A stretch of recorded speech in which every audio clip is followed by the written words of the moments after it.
السلام عليكم ورحمة الله.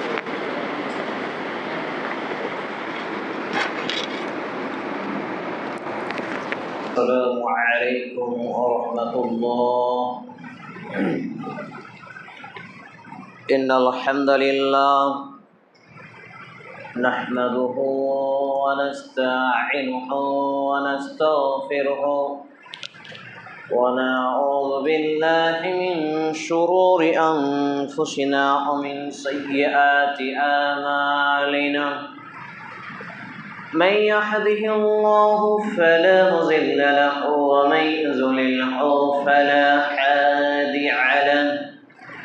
ونشهد أن لا إله إلا الله وحده لا شريك له. ونشهد أن محمدا عبده ورسوله.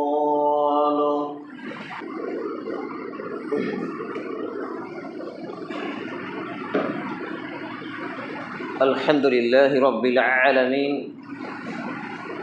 والصلاة والسلام على رسوله الكريم وعلى آله وصحبه أجمعين، أما بعد. قال الله تعالى في كلامه المجيد والفرقان الحميد: أعوذ بالله السميع العليم من الشيطان الرجيم. بسم الله الرحمن الرحيم. اقرأ باسم ربك الذي خلق، خلق الإنسان من علق.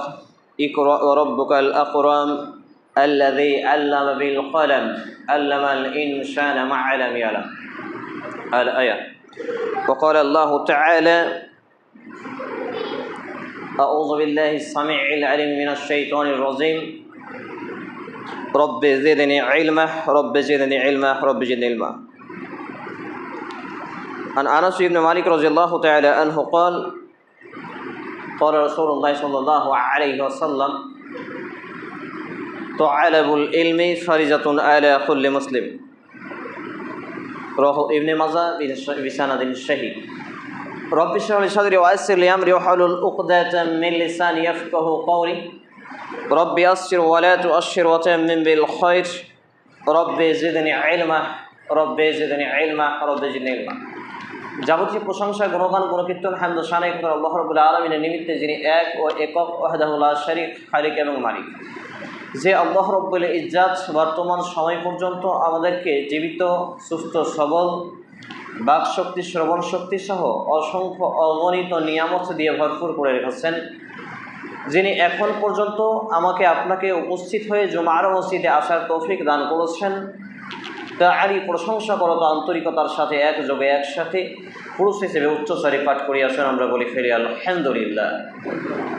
অতঃপর অসংখ্য দরুদ সালাম শান্তি ধারা বিবর্ষিত হক আখিরি নবী নবী রাহমাতুল লিল আলামিন মা আমিনুল্লাহ আল মরদুল আল মুহাত্তাম মহাপুরুষ মুহাম্মদুর রাসূলুল্লাহ সাল্লাল্লাহু আলাইহি ওয়াসাল্লামের প্রতি আমরা বলি আল্লাহুম্মা সাল্লি আলাইহি আল্লাহুম্মা বারিক আলাইহি সাল্লাল্লাহু তাআলা আলাইহি ওয়াসাল্লাম।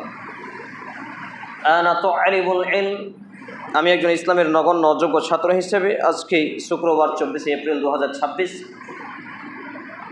এবং 6 জিলকদ 1447 হিজরি 11 বৈশাখ 1433 বঙ্গাব্দতে আমরা অবস্থান করছি। আজকের জুমার খুতবার আলোচনা হু ইজ রিয়েলি সাকসেস, অর্থাৎ আসলেই সফলতা বা সাকসেসফুল বা সাফল্যকে। এই শিরোনামে পবিত্র কোরআন এবং সেই সন্ধ্যার আলোকে গুরুত্বপূর্ণ তথ্যবহুল বিবরণের আপ্রাণ প্রচেষ্টা রাখছি ইনশাআল্লাহ আজিজ। ওমা তৌফিক ইল্লা বিল্লাহ আলাইহি তাওয়াক্কালতু ওয়া ইলাইহি উনীব। আলোচনা শুরু করার আগেই আপনাদের সঙ্গে দুটি কথা যেটি বরংবার প্রায় মসজিদে বলতে হয়, সেটি হচ্ছে জুমার দিনের রুলস অফ ল সিস্টেম। এটি সুন্নাহ হলো হেলান না দিয়ে বসা, হাঁটু না গেড়ে বসা এবং কাতারের ফাঁকা সমূহকে পূরণ করা। এইগুলো হলো রুলস অফ ল, সুন্নাহ, অর্থাৎ ইসলামের যে শরীয়ী বিধান, রসুল মুহাম্মদুর রাসূলুল্লাহ সাল্লাল্লাহু আলাইহি ওয়াসাল্লামের এগুলো জুমার দিনের রেখে যাওয়া বিধান, যেগুলো আমাকে আপনাকে পালন করতে হবে। যদি একান্তই আপনার অসুস্থতা থাকে তাহলে সেক্ষেত্রে আপনার ওজর বা ছাড় রয়েছে, তবে কোনো ক্ষেত্রে আপনি হাত পেড়ে, হাঁটু গেড়ে, হেলান দিয়ে ভর করে বসতে পারবেন না। আমরা রাজনৈতিক দলের মিছিলে গেলে স্ট্রং হয়ে বসি, সেখানে নড়াচড়া হয় না। এখনো যদি কোনো ফিল্ম জগতের কেউ প্রচারে আসে, ভোট প্রচারে, তাহলে আমরা সেখানে ঘন্টার পর ঘন্টা দাঁড়িয়ে থাকি। বিভিন্ন অভিনেতা অভিনেত্রী আর রাজনৈতিক দলের বড় শীর্ষস্থানীয় কোনো নেতা নেত্রী যদি আসে, সেখানে আমাদের পায়ে ব্যথা হয় না, রৌদ্র লাগে না, গরম লাগে না, কষ্ট হয় না। কিন্তু যখনই আমরা আল্লাহ পানে চলে আসি, মসজিদমুখী হই, কোরআন সুন্নাহর কাছাকাছি আসি, যত প্রয়োজন সব আমাদের মসজিদে এলেই হয়। এগুলো মৌলিক কারণ এই আলোচনার মধ্যে ফুটে আসবে ইনশাআল্লাহ তাআলা।